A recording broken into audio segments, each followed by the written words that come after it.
Em vaig mudar a una casa antiga, on només hi havia mobles trencats i molt avorrits.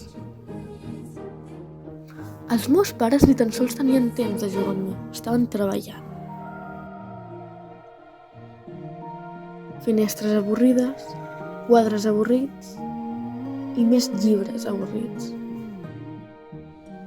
Estava en busca d'un món millor, més divertit i emocionant que el nostre, però el que no m'esperava era trobar aquest món a la meva pròpia casa.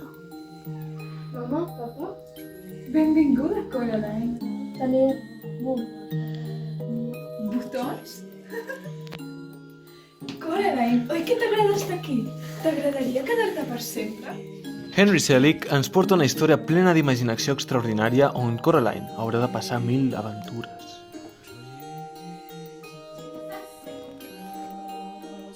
He de guanyar el joc.